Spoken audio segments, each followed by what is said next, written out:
আমরাও তৈরি, নরেন্দ্র মোদীকে ভালো করে উত্তর দিয়ে দেবো। এই 2026-এর নির্বাচনে মমতা বন্দ্যোপাধ্যায় 250টা সিট নিয়ে আসবে।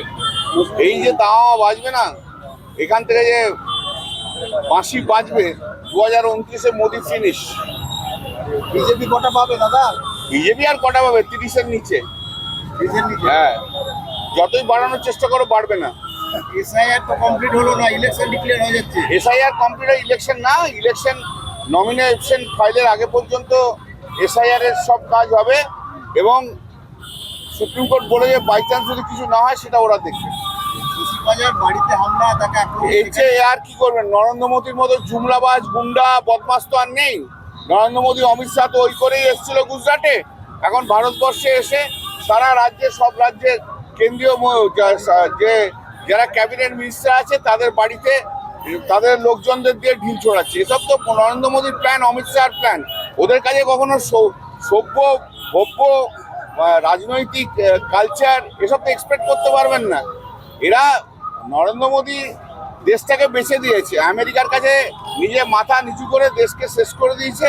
মানুষ এবার যোগ্য জবাব দেবে। গণতন্ত্র শেষ, ভারতবর্ষে কোনো গণতন্ত্র নেই। সেই গণতন্ত্র বাইরেও নেই, পার্লামেন্টের ভেতরেও নেই। এ তো আমরা অভিযোগ করছি, গণতন্ত্র নেই ভারতবর্ষে। ভারতবর্ষ ধর্মনিরপেক্ষতাকে নষ্ট করে দিয়েছে নরেন্দ্র মোদী। নরেন্দ্র মোদীর মতো ওয়ার্স্ট প্রাইম মিনিস্টার ভারতবর্ষে কখনো আসেনি। বেনজির ভাবে মানে হুমকি দেওয়া হচ্ছে যে সেটা দেখলাম কালকে, তো বলে চুন চুনকে দেখলেঙ্গে। এই যদি একটা প্রধানমন্ত্রীর ভাষা হয় বখাটে ছোকরাদের মতো, তারা তার কাছ থেকে কি আশা করবে? চুন চুনকে দেখলেঙ্গে হিন্দি সিনেমার ডায়লগ বলছিস নাকি? না বখাটে ছেলেদের মতো কথা বলছে। আরে থার্ড ক্লাস লোক নরেন্দ্র মোদী। সারা চারিদিকে প্রচারে যাচ্ছেন কিন্তু সংসদে যাচ্ছে না প্রধানমন্ত্রী। ও কোনোদিনই সংসদে যায়নি, ও সংসদেও যায় না বেশি। ওর অ্যাটেন্ডেন্স হচ্ছে 2%, সংসদে 2%ও নয়। আর হচ্ছে ও মিডিয়াও কখনো ফেস করেনি, দুটো জিনিসও করেনি। ও গণতন্ত্র যেখানে সেখানে ও থাকে না, অগণতন্ত্র যেখানে সেখানে থাকে।